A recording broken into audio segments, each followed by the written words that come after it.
Herzlich willkommen zu 99:1, einer kleinen Zwischenmahlzeit an diesem Dienstagabend. Wir beschäftigen uns heute mit der Causa Pablo Hasél, einem spanischen bzw. katalonischen Rapper, der für seine Texte verhaftet wurde, was zu Ausschreitungen geführt hat. Wir sprechen dazu mit dem englischstämmigen, aber in Katalonien ansässigen Künstler, Aktivisten und Podcaster Rob MacDonald. Ich hole ihn mal gleich dazu. Wenn ihr Fragen habt etc., haut das in die Chats rein. Ich gehe auf alles ein, was ich sehe. Und ansonsten viel Spaß. So. Hey Rob, how are you? Hey, how you doing? Good, I'm good, good. Oh. Can you pass me one, please? Yes, here you are. Thank you very much. So, I just introduced you a very little bit. So why don't you just expand on this just a little bit? Who you are, what's your background, what's your interest in this story? Okay, cool. Yeah. Well, first of all, my German is virtually non-existent, so I've got no idea what you said about me. So I'm a revolutionary socialist. I'm a artist and activist. I do a podcast on it's called Outer Space Arts, International Arts and Class Struggle Podcast. Mm-hmm. So I'm very interested in stuff that mixes, if you like, radical left socialist class struggle politics with that of art. And because I'm an artist myself, that's kind of who I am. I think. I mean, I'm other things as well, but I think in terms of today's show, that's my interests. Cool, very nice. Very nice. I think you're doing like sculpture works mostly. Yeah, I'm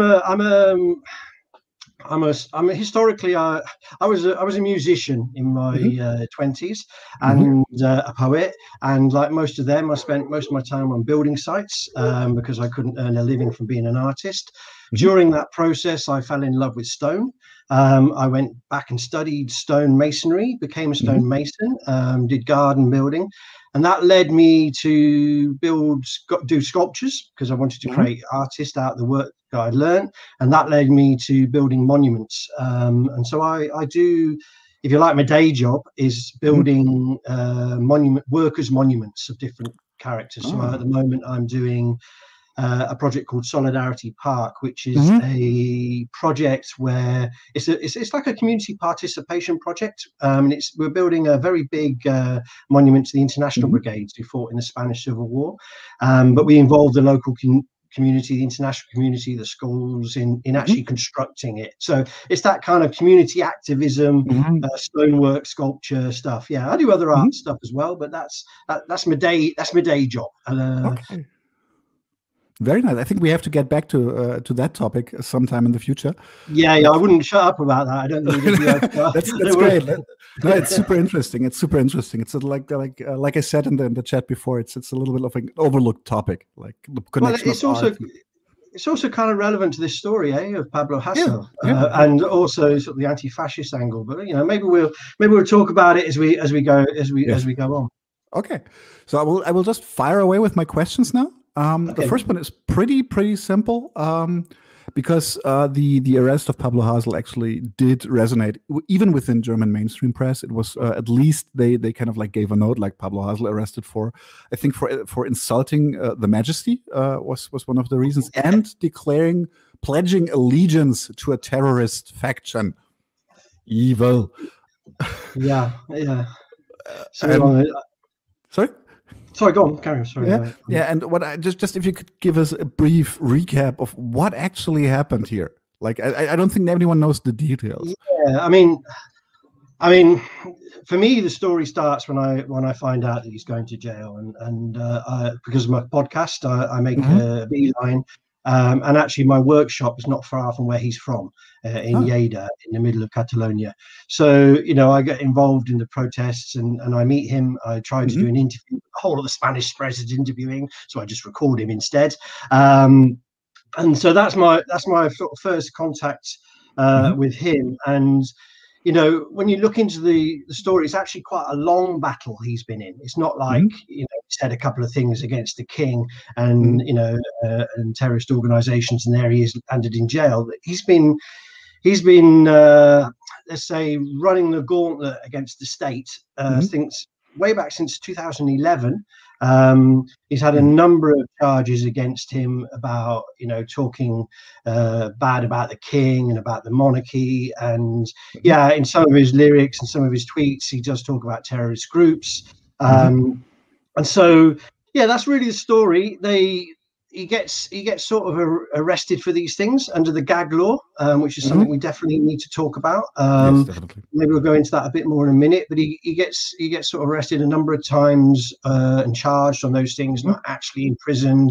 It gets suspended, all that kind of stuff. And there's a build-up against him of different things. He was also involved, I think, in some anti-fascist action, where, you know, so he's been accused of violence when actually that's not really the case. He's been in altercations, and so there's like 4 or 5 different things that are built up against him.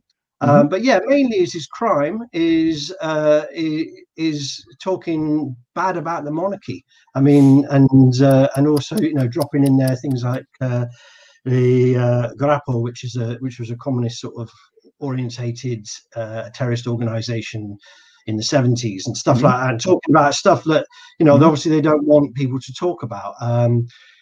So yeah, that I mean, that's the back to the story. And then recently, obviously, that's come to a head, and they've gone to put him in prison. And then there was an attempt for him to sort of resist, because obviously his argument, and it's correct, is that he has the right for freedom of expression, particularly because it's an artistic output. And then they go to arrest him. He barricades himself into Yale University with the supporters of himself. The riot police come in, smash him up, and take him away. And then all hell breaks loose, you know, in terms of demonstrations and protests, you know, in his favour. So I think that's like a short recap. Shall we say riots? Was it rioting already, or? Well, I think you have to really look at the situation properly. To call it a riot is just to copy the mass media, because that's what they want to portray the movement as. I mean, it sort of goes hand in hand with the sort of the gag laws and the propaganda of the state. Is to say, well, you know, first of all, we shut you up, and then when you demonstrate, you know, and some trouble kicks off, the police go in heavy-handed, and then more trouble happens. And then obviously, and there's a big tradition and a knowledge in Spain of state provocateurs. There's also people who think that's a way to fight, which I think is wrong, but they do. But in the main, you know, the riots were caused by the brutality of the situation. You know, and actually, I recently did an interview with a guy who was shot by a plastic bullet. You know, and he said to me, well, I went to the demonstration just, you know, in a chilled out way. You know, the next thing I was there and the police were attacking the demonstration. I was trying to help people move out the way. I think they thought I was an organizer. They shot him, and they did a hairline fracture above his knee, and he was very lucky he can still walk. He's out for a month. So there's a lot of violence from both sides, but of course on the press they want to show it in a certain way. So yeah, it did turn into riots, and there's all sorts of elements in there, but really, you know, it was part and parcel of the same repression that put Pablo in jail in the first place. I also always have to stretch the angle that this, like, in terms of power balances, like even if there's violence on both sides, you know, one of the sides has tanks and guns. You know, yes, it's a big fucking difference. Well, it's also how, I mean, I've been here for now, I think 11 years, you know, and I've got a long history of being in struggles, and I've been in big demonstrations in Britain where the police have attacked demonstrations. But it's on another level here, you know, and there's definitely provocative actions, you know, and the riot police were ready to go in, and you know, there's this, you know, when you're a more experienced campaigner, you can smell it coming, you know. But for a lot of young people who are just angry, you know, then they don't see that coming, and they get caught up in it. And I think also you have to say that the type of demonstrations that they were as well, they were, you know, without real organization, which is a weakness. And maybe we could get into that, because I think it's a weakness of some of the organisers, but also of the left in general, not stewarding, not protecting demonstrations. When you go in to fight the state, you shouldn't go in willy-nilly. I don't know if that translates very well to German, but do you know what I'm saying? So I think, riots, but actually let's make sure we know who's at fault here. Yes. I think in Germany we have even riot medics by now, which is like a volunteer group of people who are medics for people getting hurt by during riots or during demonstrations, which I think is a good thing. But I exactly know what you're talking about. Like this sometimes I have the feeling like it's a bit of a game. Both sides are sometimes a little bit too keen to play. While I agree with you that when you go in demonstrating, I've been to several May Day manifestations here in Berlin, which are a little bit notorious in Germany. I also have to say, like I could observe firsthand that what the ignition was, who drew first blood, etc., etc. But there is I'm gonna say not concerning, but there are also some factions within the left which try to use the imagery for themselves as well, and that's just very welcome with the police. I'm not entirely sure how to. I will not. I mean, I think it's. I mean, if we get into this a little bit, I think it's important because it is a weakness, and for me, it shows, in one sense, a bit of lack of the consciousness of our movement. That, I mean, traditionally, if you go on, there's two demonstrations in Barcelona on May Day, for example. The the official one led by the traditional trade unions, and it's a bit of a family affair, and it has no violence, and it's well over-stewarded because of the traditions of the labour movement.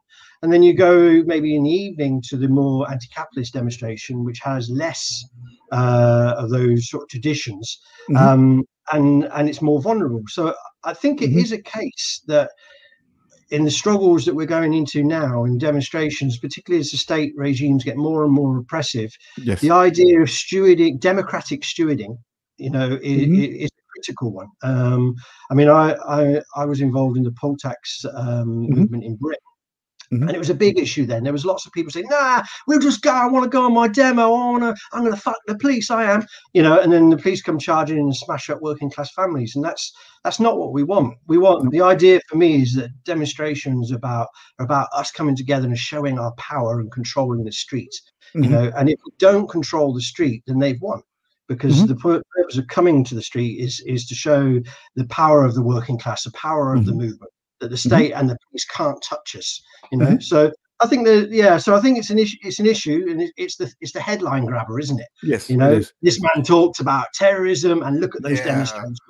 Yeah. Look, he incites violence. Look at the Molotovs, and they're like, okay, very one-sided. But actually, you've gotten into this just a little bit, but who is Pablo as an artist, for example, and what is his strategy? Does he consider himself like a political activist / artist, or the other way around, or what's his strategy? It's a good question. It's a good question. It's a question I often ask myself as well. And I'll give an answer about him, but I'll answer it about me first. That actually, the passion of my art comes from the same place as the passion as my politics, and that is the passion of being a human being, and the struggle to say what I want to say, to exist in the way I want to exist in the world that doesn't want to allow it to happen. So that is, if you like, the mix between the political and the artist. I mean, political art sometimes is very, very boring and very dull. But when you mix it in the sense of Pablo Hasél, and hopefully in stuff I do, it's a different question, because the two things come together not on purpose, but because they are one and the same driving force. With Pablo himself, I mean, he comes from let's say a strain of communist thought. Not one I wouldn't say it's the same communist thought as me, but he has a particular view. So he would class himself as a communist, I think, and he definitely has some connections in that regard. I mean, I don't know that I can define his politics perfectly. I mean, I did a recording of his speech, you know, and he was very anti-state, very anti the regime, the Spanish regime, the state regime, these kind of things. But he was also making the point, the need for revolutionary politics, and he was also making an important point, actually, which was the mixing of the fight against repression and state brutality with that of the independence movement that's here in Catalonia, because obviously they face it too. But also he tied it to the wider political questions, which is like the health service, education, you know, and the problems of capitalism itself. So what's his strategy? Well, actually, he's an artist, and, you know, artists are provocative, you know. I mean, rappers particularly, you know, it's part of the art form. Yeah, each art form has its own provocative nature. I mean, sculpture too in its time, you know, doing naked people in sculpture was provocative at one point, you know.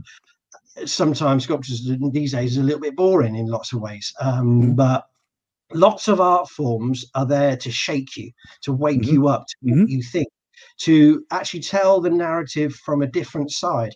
So I think with Pablo, you can say that he has, you know, communistic convictions. He has, you know, so he's a socialist. He thinks capitalism's bad. You know, he wants to talk about the worst aspects of it. And quite frankly, the monarchy here, you know, is one of the worst aspects, you know, of the regime. I mean, the monarchy is fairly hated, and its role in history is important too. So what's his strategy? What's his thing? I think he comes from that. So he's singing about what he's feeling, you know, and obviously he mixes that up. And actually, a lot of stuff he's got into trouble for is the tweets he does. But he's not alone in that, because, like I said before, the gag law that was brought in was very much to stop political activism.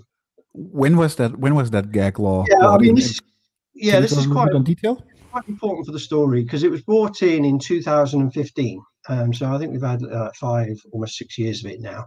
And that date's very, very important, because what took place, I mean, in terms of Catalonia, there was sort of 2 dual processes going on in the last sort of 10, 15 years. One was the growth of the independence movement, which we could talk about, and the other was the growth of social struggle. And both matured at the same time and intertwined with each other and made very powerful movements here in Catalonia, which I think is important to understand. But equal to that, the crisis of 2007, 2008 was an end of an era, in a sense, of capitalism being seen as this system that is progressive. You know, lots of us knew it wasn't. But that crisis that hit Spain then was huge. You know, it took a 2-3 years to kick in. So from 2010, 2011, you're starting to get the first general strikes, the first movements, and they build and they build. We have the Indignado movement, also known as 15M, which was massive here. It was similar to the, you know, the Arab Spring uprisings, and similar to Occupy in the States. And so you have then around 2015 a real powerful movement that rocked the Spanish establishment to its core, and actually was the end of what is known here as the regime of 78, which for the regime of 78 was is known for the post-Franco era, where they tried to make a modern capitalist state, you know, and lots of promises were made to people, you know, don't struggle, we're going to make a modern capitalist state, your children are going to do better than you, yes, different regions are going to get their autonomy, you know, these kind of promises were made. But by the 2000s, that was starting to be obviously not there, you know. And so the independence movement from 2006 started to go, okay, we were made these promises, they're not really happening.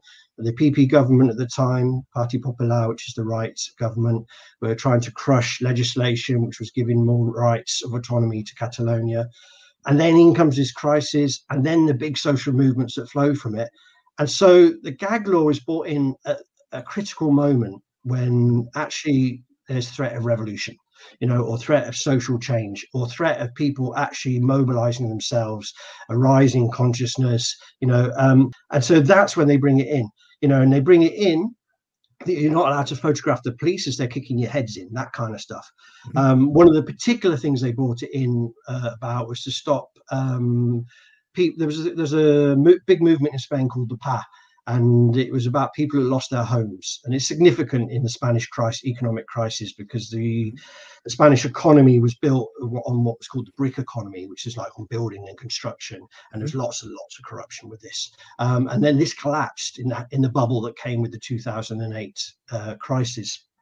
And so loads of people lost their homes alongside their jobs, but it was horrific because people lost their homes but had to still carry on paying for them.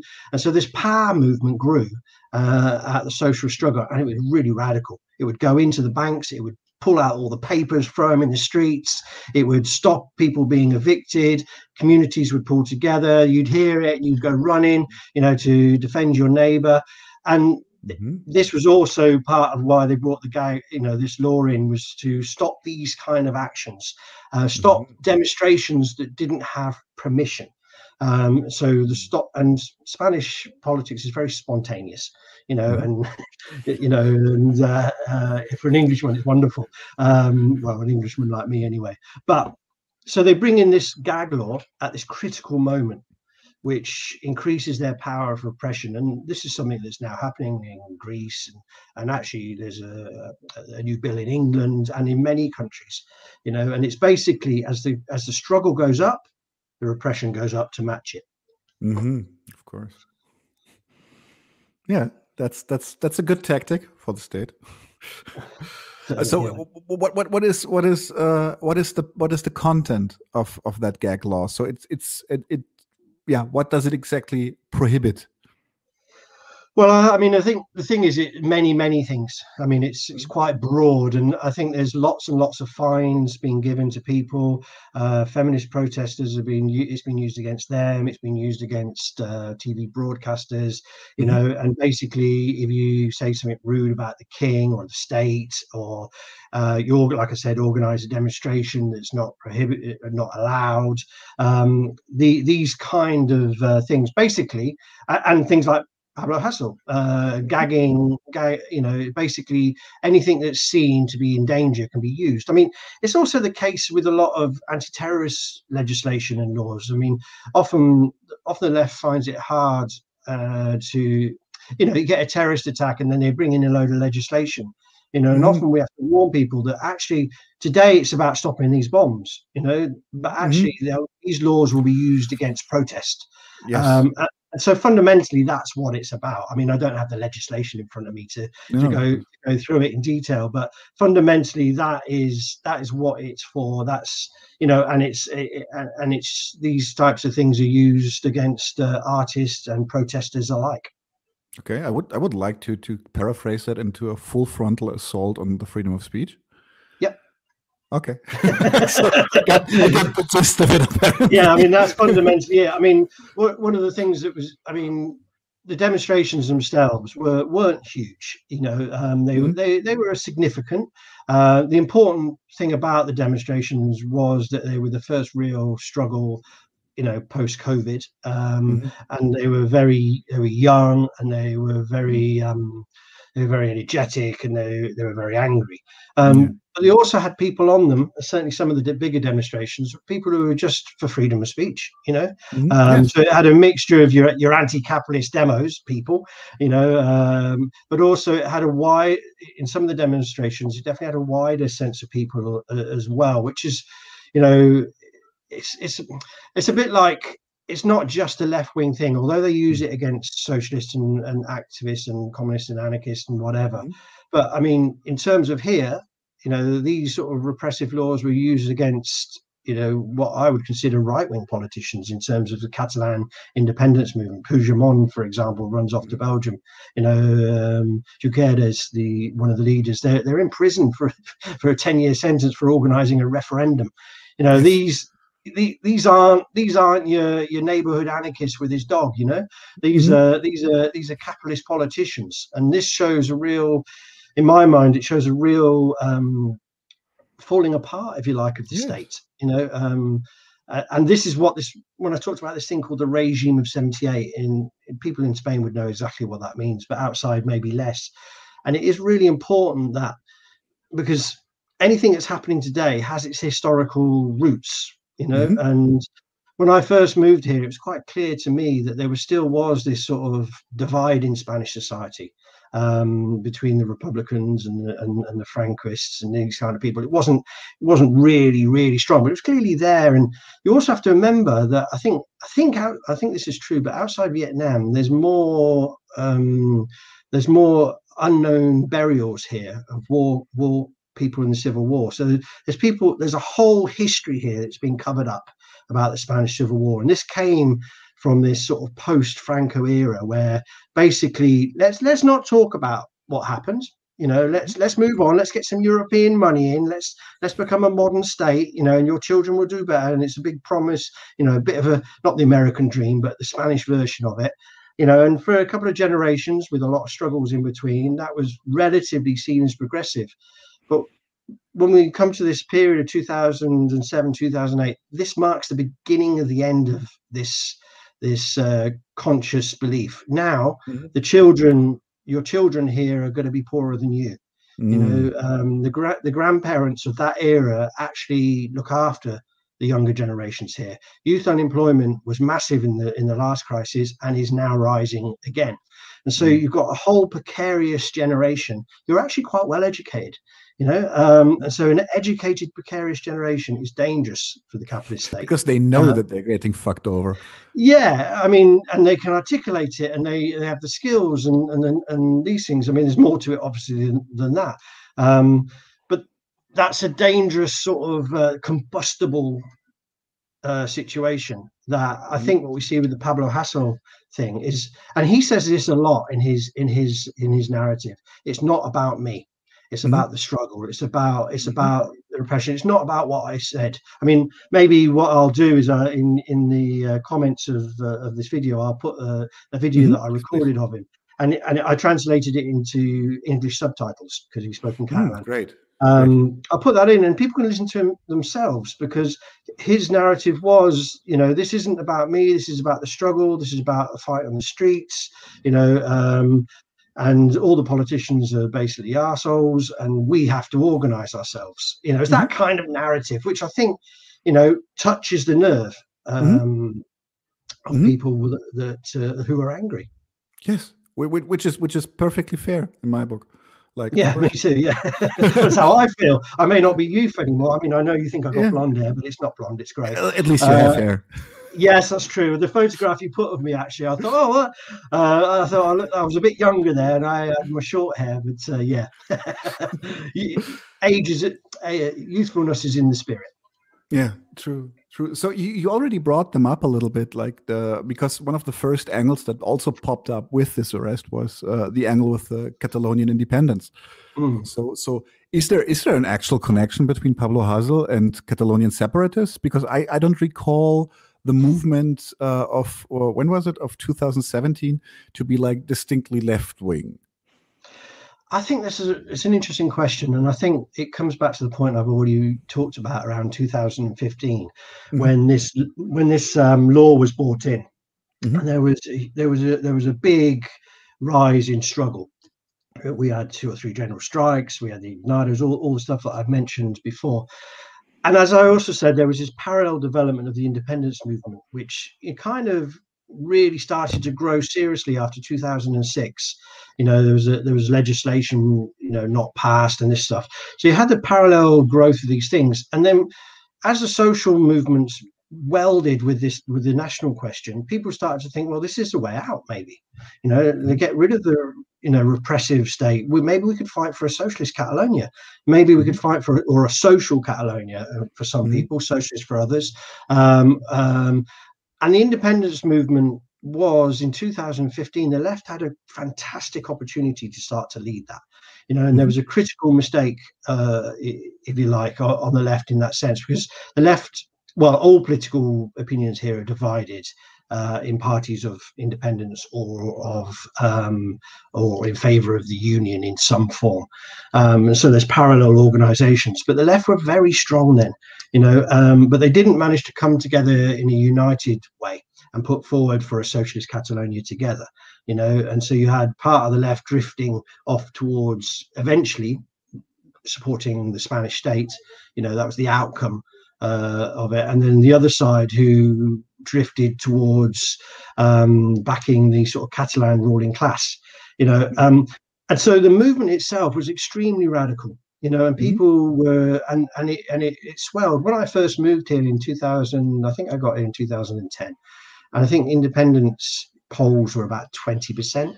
And then during those 5-6 years, it grew to just under 50%. And actually, the recent elections was the first time it went over 50%, voting for parties who supported independence. And so I think you have to understand that the independence movement is all different classes, and they all have their different agendas. But for the working class, there was definitely a potential to getting rid of the oppressive Spanish historical regime, and that we could go it alone and be a socialist Catalonia, and all sorts of mixed consciousness in that, but very radical in that sense, and certainly should have been led by the left. Instead, what happened is if you like, the capitalist class led it of Catalonia, and they didn't lead it in a particularly good way. And it's quite a complex question, but fundamentally, that's the issue there. So it was radical in that sense. Now, how does that link with Pablo and that movement? And I think this is interesting because I think what his views are of independence aren't totally clear to me. I think he would be for the right to self-determination, and I think he, as mine are, and I don't know whether he goes as far as me, and I believe in that up to and including, fighting for independence. But the idea of fighting for a socialist Catalonia would be to have something that was attractive for all Spanish people. Say, look, that's what we want, a piece of that. They've got their health service. They're actually fighting for the kind of things that's good for working people. So the important thing, though, is what happened in the meetings I went to that he spoke to just before he was put into jail, was that there was a very definite connection made between the two struggles, because they're very similar in terms of the repression. And so, the jailing of the leaders of the independence movement, the brutal suppression of the referendum vote. I mean, I participated in that, and actually watching the police smashing up schools to stop people voting. Smashing old ladies' heads in. I mean, this is the level. So a lot of people here would naturally go, well, yeah, he might be a bit of a nutty lefty talking about terrorism and kicking the king up the arse kind of thing, but actually that's the same as our struggle, isn't it? And so I think there's an understanding here, not by everybody, it's just a complicated question, but there's an obvious link between the repression of artists and the gag law and the repression of the independence movement. No, but that is a really, really good and interesting point you made here, because when I read, for example, some of the lyrics and some of the tweets of Pablo Hasél, they were pretty violent, I have to admit, by a German standard. We have very strict laws about that. So it's what a lot of people don't realize when you say like a gag law, stuff like that. We kind of have a tradition of these kinds of things. But the level, actually, I have the feeling that his violence, the violence of his tweets, is simply echoing the violence of oppression he's encountering.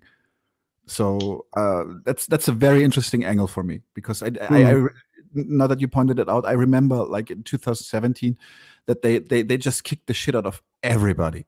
Like the videos were so gruesome. It was like okay, so is this civil war now, but like war against more than civil unrest? Yeah. I mean, I think you have to see it in those lights. I mean, and you also have to see it as, I mean, a simple way of looking at an artist is that they talk about the reflection of society. Now, and sometimes, some people call it like the window on society, and that's true. But actually, artists are nothing special, just people who express themselves, and who choose a particular form to do it in. And sometimes that message is it's not like a political party program, It's not like the slogans have to be perfectly right when you're doing art. Art is about pushing it out there, making it you know, an expression of your feelings. And so, yeah, if you're living in this world, I mean, you're talking here about, you know, a man who's now 32, and we've been in quite serious struggle here with quite serious repression now for a good 10 years, you know, so all his adult life. And this is a generation who don't know, you know, who only know the capitalist crisis. There's been no sort of boom in the economy here. Yeah, it has for some. Obviously, others have been making their money again. But now we're in a second tier of crisis. You know, for a lot of people here, it's just like, this is just fucking continuous, isn't it? You know, the crisis is continuous. All right, there's ups and downs, but also the repression is continuous.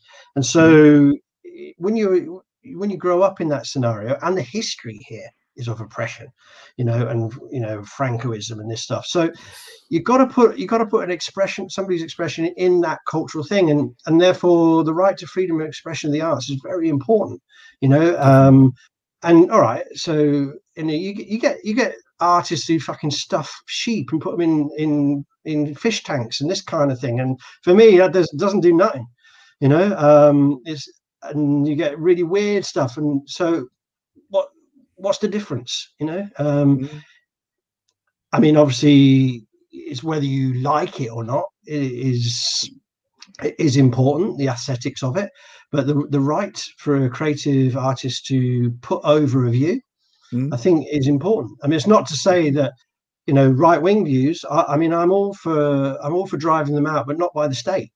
Yes, you know, indeed. I mean, if there's something you don't like, if there was an exhibition of a right-wing fascist here, I would organise a demonstration, try and force it, but I wouldn't call on the police to shut it down for me. You know, so I think that's the question here about, you know, because some people say, oh, well, you know, what if it was a right winger? Well, yeah, if it's a right winger, we'll shut it down, but we'll do it by people power. We'll do it by mobilization. We'll do it by winning people with the arguments of why this is wrong, not with the state who use it for basically holding up the capitalist system. Yes. This is so important. Thank you for saying this. I cannot praise you more on this, because I remember that when Facebook and Twitter, they started this campaign against, like, they called it hate speech and fake news. And everyone was like, yeah, finally those right-wing nuts are gonna, like, driven back by Facebook and Twitter. Like, are you just cheering corporate society? Because what actually happened is that a week later, some of my favorite anarchist pages on Twitter and Facebook were deplatformed with the same set of rules. So this is I'm completely with that. Like, you don't have to appreciate the art, but you have to appreciate the freedom of expression. It's not negotiable. Well, I think for me, everything has to be seen in the prism of class struggle, you know, and therefore, you know, we're in a world right now where mass media is in crisis as well, because it's not just, we talk about repression growing as the capitalist crisis grow, but also it has its expressions in many different sides. And so the mass media also is something we've covered in my podcast, you know, that, and maybe you have as well in yours, that you know, Trump, for example, and how he uses the mass media, the bullshit that's out there that's just not true. You know, nobody knows what's true anymore. The internet age, anybody can say, look at us two. We're now news you and me. I mean, who the fuck are we to be news broadcasters? So we're in a very different, we're in a different information age where actually the right to put your view, the right to democracy, all these questions are huge. And they affect every political party and every political force. You know, the question of democracy is a major issue, and the right to speak. At the same time, we get people like Trump who just talk absolute drivel and nonsense, and they're leaders of the world. I mean, obviously he's not now, but these people are free. Yeah, well, these people are free to say what they like. You know, and you get all these conspiracy theorist side, which is another complicated discussion. But in that environment, then, like I say, you know, I think you need to see it as a class struggle. You need to understand that we're in that struggle, and therefore, I think your podcast and mine, we're trying to give a voice to the workers and the social struggle. You know, and we're trying to say what is truth from our perspective, because everything is biased. You know, everything you and me say tonight is biased towards an opinion. It's foolish to think that people aren't biased. Oh no, I like that newspaper because it tells it equally, and in the middle of the road. There is no middle of the road. Yeah, never. You know, exactly. They're owned by big, rich people who might put over their message more subtly than some of the other newspapers or media outlets.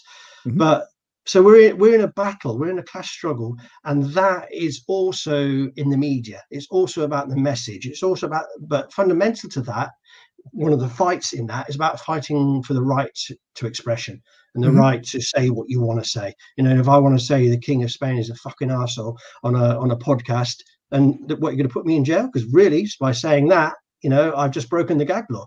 So it's like, you have to challenge it. And I think the Pablo Hasél thing was important for that, because it tried to push that agenda of uniting the different people fighting forward in some sort of unity, although it wasn't completely successful in many ways, but still important. So I think we have a question. I would like to read out because it's directly connected, and then I would like to ask another question, Wayne. We have from Joe, we as the political left in a broader sense should be in favor of the democratic freedoms. That is a given, I think, but how and where would we draw the line between this and the abstract freedom of speech is absolute from the bourgeois side, like the 18th century quote by Rousseau or whoever it was, I don't share your opinion, but I give my life to defend your right to say it.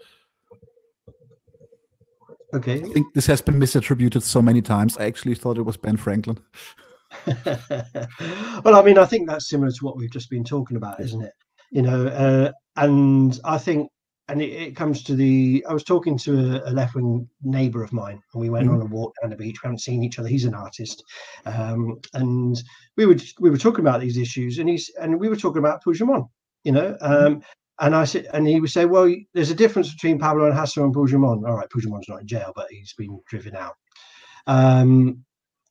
But we defend him as well, and the political prisoners who have gone to jail who led the independence movement. I'm very critical of them. You know, Puigdemont brought in all sorts of right-wing legislation when he was the mayor of Girona. You know, reactionary stuff. You know, the party he belongs to is reactionary. It's you know, it's not a left-wing party. But you would still defend. You know, they shouldn't be jailed for organising a referendum. And so, yeah, I think in where do you draw the line? Well, this is the point I was trying to make. You draw the line by saying which side of the class struggle is it on, and also basic rights of freedom of speech are part of the class struggle. You know, even though they might affect other parts of society. So you know, it's the same with, you know, some questions of feminism. You know, rich women get abused. You know, and we have to fight for them as well. And you know, it's that kind of question. It's in a sense, it's a matter of principle, isn't it? So yeah, I think that answers the question. It's quite a long question. I do too. Let me just quickly get back to the Pablo thing a little bit more concrete. I kind of heard rumors that a verdict might be incoming anytime soonish. Yeah, it's complicated actually, and I mean, I keep having to check where it is. Basically, because it's like 4 or 5 different charges built up over a period of time where jail sentences haven't been given. You know, there's been an accumulation, and so he's actually jailed, and I think the sentence is, I think it's 9 months and 1 day or something like that. But there are other pending charges that could be added to it. So it could go up. And as he's still shouting from his police cell, you know, against the charges, I think there's a possibility. But there's also a counter process going on with his jailing, because we've got this sort of PSOE Podemos government. They're under quite a lot of pressure because, you know, when the gag law was brought in, it was brought in by Parti Popular, which is a conservative party, and it was opposed, you know, particularly by Podemos.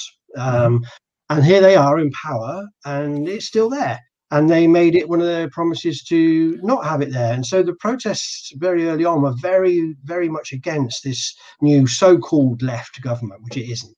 you know, it has Podemos in it, which play, but they're increasingly becoming institutionalized. And this is a big problem on the left. But Podemos came from this street kind of struggle, you know, and have turned into another, you know, institutionalized left party, who. And so there's been a number of things like, oh yeah, we need to repeal this law. Oh, how terrible it is. People shouldn't be jailed for it. But he's in jail. You know, there was also, I think there was a motion in Parliament to repeal it, and it lost. I mean, and so you've got this situation which a government which wanted to talk about this before, but now they're in power, they don't. You know, or they don't do the changes. They could change it. You know, they have the ability to do it.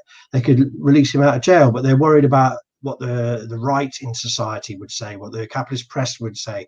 Oh, look at this man, he's violent and these riots, and this is what he stands for, which of course, you know, is false. I mean, you take a half truth from something, like you talk about the terrorism parts of his speech, and you hold that up big, you know, and you dim the light on the other sides of what he's talking about, and therefore it sends a certain message. And so, yeah, I think there's a real problem there. So what's happening with him is he's in jail.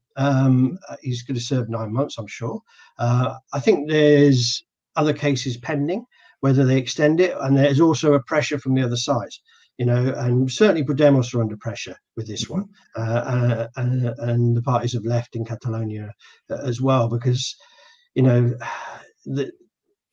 like I said, their discourse before was anti these things, but now what are they doing? They're not using their power to change it. And I think this is a real symbolic question about where these parties have ended up in the present moment.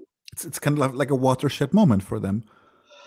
Well, I think you know, I think if we looked at, I mean, you have to look at Catalonia politics slightly different to the state of Spain politics, because there's, you know, there are big similarities, but obviously here it's much more complicated because you've got this duality of parties of the left.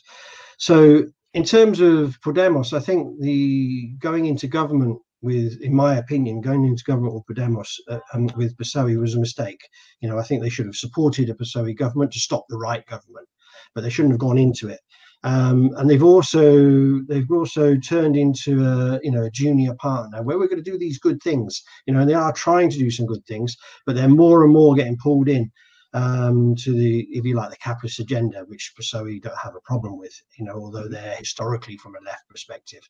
And so we have this process taking place, and on the same time as we have the growing, well, not growing yet, but, you know, there will be more struggles on the streets, and so there's a lot of tension there, you know, and a lot of pressure could be put on Podemos, you know, but the need for an independent voice for working people is one of the key things at the moment, you know, in the struggle. And while Podemos are in a government which, not maybe too far down the line, will be making cuts and, you know, and more things about the health service, you know, they're throwing a lot of money in at the present time because of the crisis, but that'll be paid for later on, you know, because this isn't a left-wing government as such. You know, it has some left-wing policies in there, and people there is an element of support for it because it's not the right, you know, and that's a big important factor. And then on the other hand, you've got the situation in Catalonia, which is, you know, in a sense more complicated, but also more interesting, because here you have the CUP, which is an anti-capitalist party, which also, you know, did reasonably well in the last elections, and they're an independent party, but they're more bold and more anti-system, you know, but in some ways they lack some roots in some elements of the working class. And so it's quite a complex picture, but they're not in government as yet, but they might go into the Catalan government again with the ruling Catalan capitalist parties, which, although it's been a shift change in that, is dangerous, because for the left, in my view at least, you know, we stand in elections as a platform to build a movement. That's, you know, we're not there necessarily, you know, if we win power, then we change the system, don't we? You know, but while we're inside the system and we're using the elections, we should be using those elections to build the movement on the street to change the system. So that's my fundamental belief. So when you go into, when you're a pivotal party that can change the outcome, or you've got 8 or 9 seats, or, you know, then you should be not going into government with capitalist parties who are going to oppress the movement, because then you're fucked, you know, and where's the representation for the struggle, you know? So this is, at this moment, this is quite a key problem. And I mean, I think it can only be wrestled as the movement grows again, the social struggle re-emerges, which I think in the next period it will. And, you know, in my opinion, there needs to be a growth of a revolutionary pole of attraction within the left itself. You know, and there are people who you know, like a break-in with capitalism position, which they all talk about, but you know, when it comes to, oh well, we have to govern for all the people kind of argument, and you find quite shortly down the line, like Podemos are finding right now, that you're tied up with a bit of a problem you can't get out. So yeah, it's complex, but it's certainly part of the whole story. Okay, so considering all this, what you just said, what in your opinion are the things that should happen now in Spain, reorganizing, re-political action? Yeah, I mean, I think you can see this on a number of different ways. I mean, with the Pablo Hasél movement itself, I mean, it gave an indicator of what's potentially coming, what's possible, but also the weaknesses of the situation. The lack of program, really, that, you know, there was an attempt to link the struggles, which was important, but there was no real program that developed out that a broader mass of people could get behind. I think this was a problem. I think one of the other things one of the spirit of the Indignada and the Quinceañera movement was the formation of assemblies, and these were very powerful. I mean, they were over horizontalist in their approach, in my opinion, and they had a lot of weaknesses. But what they did indicate was people making the decisions themselves democratically. And I think the Pablo Hasél movement, the different elements that were in it, did try a little bit to try and get assemblies, but the COVID thing kind of cut across that. And also it wasn't clearly put on the agenda as an important thing, and it hadn't broadened out. So maybe the movement wasn't quite mature enough for that at this stage. But I would say that one of the important things of the struggles that we go into is that characteristic of assemblies of the movement will be very important, and how they organize democratically. You know, and I think there's a lot of lessons to be learned. We could maybe talk about it a different day, but, you know, some of the positives of horizontalism was everybody was involved, but there was no real organization, so everybody did what the fuck they liked at the same time. So when you're fighting the state, you can't really do that, you know, and it dispersed because of it, and there was nothing left at the end of the day. Also, so one of the things I think is that the other thing I think is important is that the left here has to take some responsibility, and if you go on these demonstrations, nobody was really holding a banner, you know, there was no, I mean, there's some tradition with that here, but also the movements have happened, sort of anti-organizational mood. But this is a weakness, you know. I think we have to find a way of bringing all the different ideas that are out there on the left, all the different newspapers, all our different, you know, whatever shade of you want to come from. We need to be able to put our ideas in demonstrations like that. And also some of the bigger left forces, and I think here Coop missed something, because they made a lot of tweets and a lot of social media stuff, but on the demonstrations there was no face, you know, to the left organizing, and therefore, like I said before, the police were able to attack it. And I think there needs to be some understanding that we need to sort those problems out as the left. We need to learn the lessons of the last 10 years, you know, and actually strengthen our organizations, not liquidate them more. So I think that's a really important lesson. The general program, which would be born out of these assemblies and this democratic process of the struggle from the street, I think is important. I think the formations like Podemos and COOP and these kind of things, it's going to be interesting what happens to them, because they were both born out of the fact that people had nobody representing them, and will they in this next period be able to be the organizational force, the structure that we need? There's a question mark there. Or will something fresh need to be born?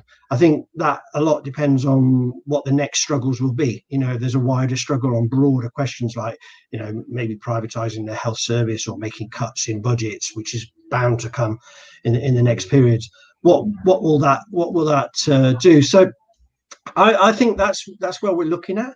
I think there needs to be unity on the left. But that doesn't come because you call for it. That comes because a program and an ideology and a structure around that comes, and that takes time to mature.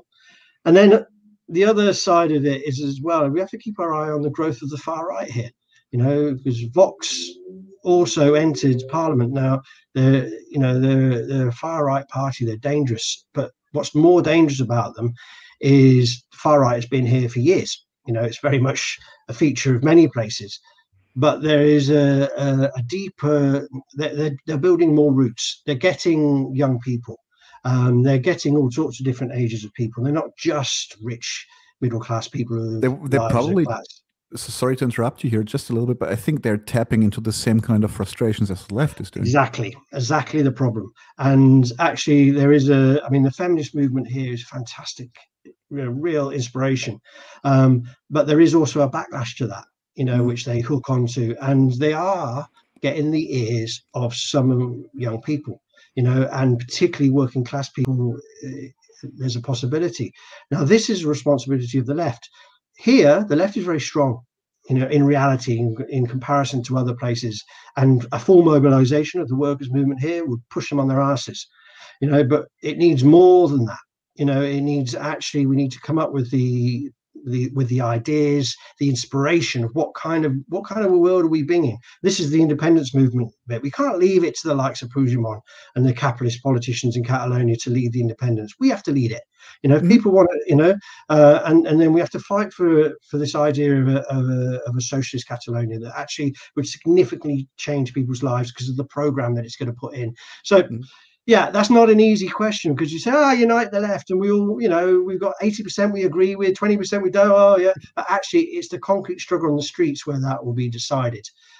So I suppose the thing is that we're in a period where now we have to really grapple with the lessons of the last 10 years, because previous to that, the response you might get is, well, it's always the same old people. Well, we proved in the last 10 years, a whole generation came into struggle. The question will be, what's going to happen in the next period? And in Catalonia, I think, there is some exhaustion. There is clearly a problem with the leadership of the workers' movement, particularly the bigger trade unions. But there is also a tradition here of quite powerful smaller trade unions who are much more radical. We have some parties that have started to drift into places we rather they wouldn't, but they are there. And so there is a platform.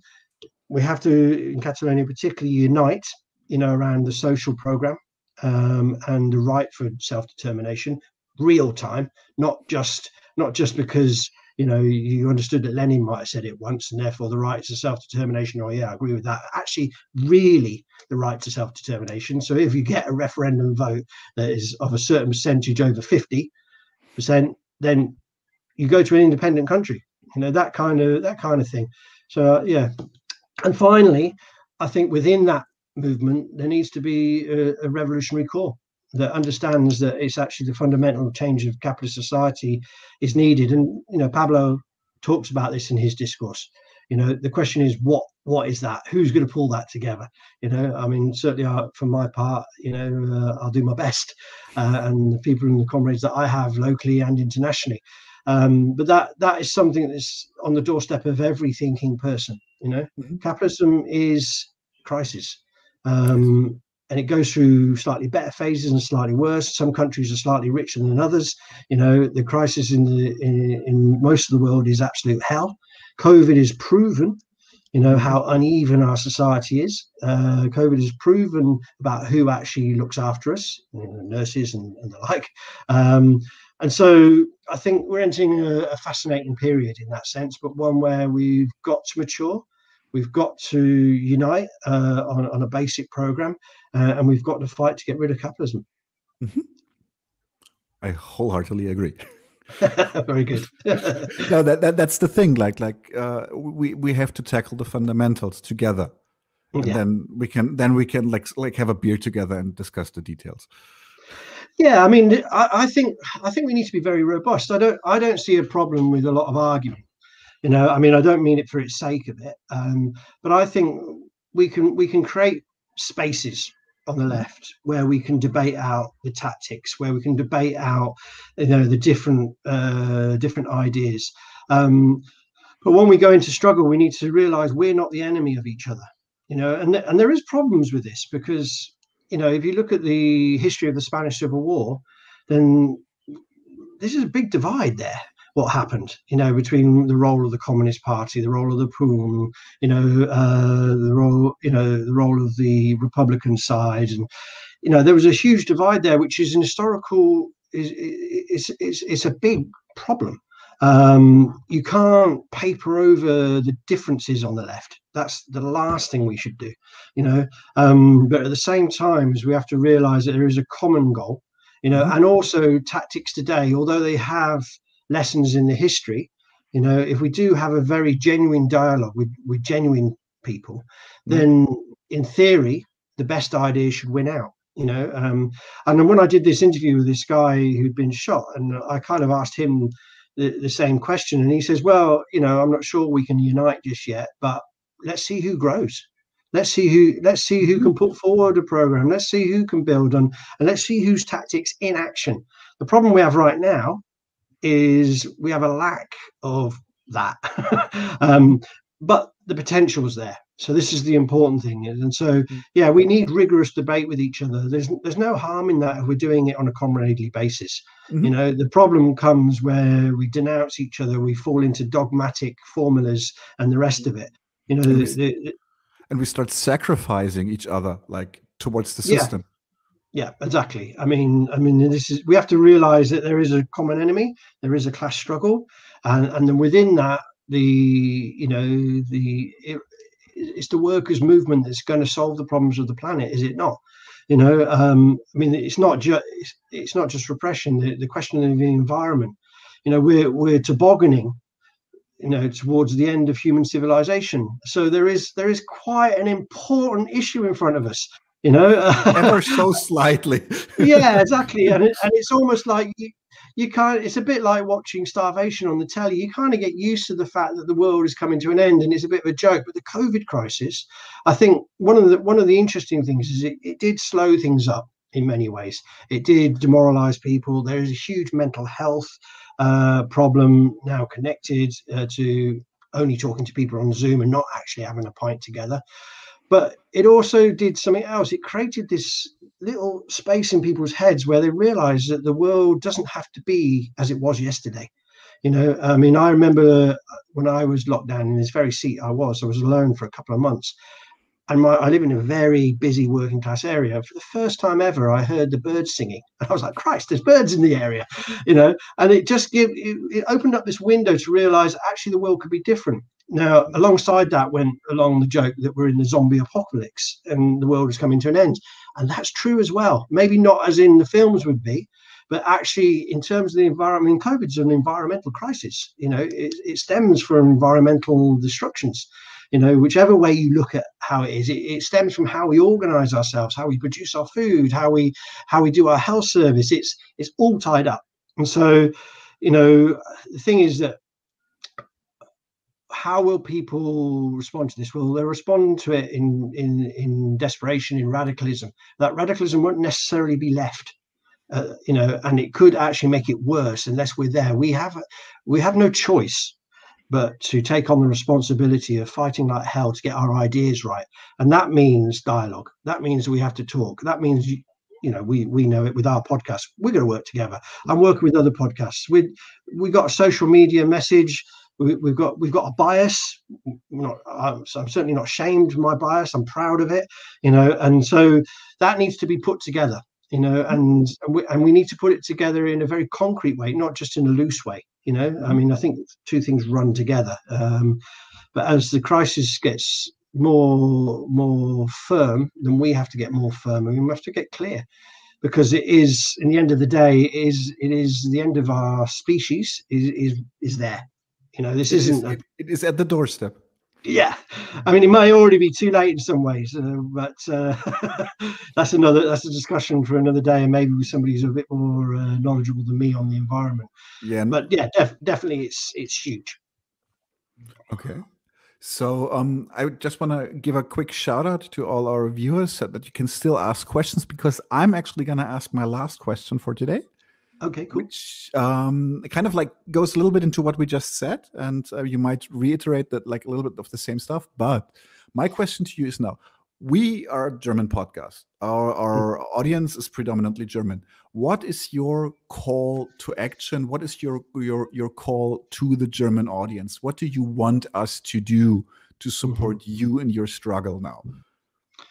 Well, I think there's a couple of ways of taking this one. The first is, I mean, as an artist, and the project I'm doing, Solidarity Park, that is about it's about the Spanish Civil War. It's about the history. It's about involving young people. It's also about uniting Catalonia again with the international community. So in a practical way, I'd say, yeah, come on, join my project. If you're an artist, we're doing a festival in May and another one in October, and we're going we're going to create an international arts anti-fascist festival. You know, so come on board. You know, be part of that project. So on a personal level, that would be my first appeal to German people. That they'd be very welcome to at least check out our project. And then there's another side to what that's all about. It's about internationalism. And I think if we look at the struggles around the world now, then internationalism is not just a pretty thing that we add on to the end. Oh yeah, I'm an internationalist. I am. You know, it's actually very much part of the struggle because of the globalization of capitalism. Then internationalism is more important than ever. The international brigades were very much about that. You know, when they came to fight in the Spanish Civil War, many of them were Germans, came here clandestinely, you know, after escaping Hitler, and wanted to carry on fighting against fascism. So that internationalism is core. It's core to everybody. You know, it's about the rights of refugees and immigrants and these kind of questions, but it's much more than that. It's about that we are one human race, and at the same time, is because we're in a class struggle, it's about we're one class against another. So the German ruling class and the Catalan one, or the English one, you know, these are the people we have to sort out. You know, we have to wrestle power out of their hands, because profit is all they care about on an international level. So in terms of a German audience, the appeal would be sort out your capitalist class, you know, as part of the international struggle. Because, yeah, sign a letter for Pablo or for whatever campaign. Solidarity is always important. Solidarity messages, solidarity demonstrations that happens in another country always helps. But the key thing I would say to German people is get organized. You know, there's enough different groups. You know, I would obviously push particular ones. There's one for every flavor. There's no excuse. There is, yeah. There's no excuse. But get organized. And if there's nobody organized in your area, be the organizer. And then read the books, read the history, study, learn the history of the struggle, learn the different ideologies, work out which one you think is telling, you know, is cutting the right path. You know, test people out, but join it.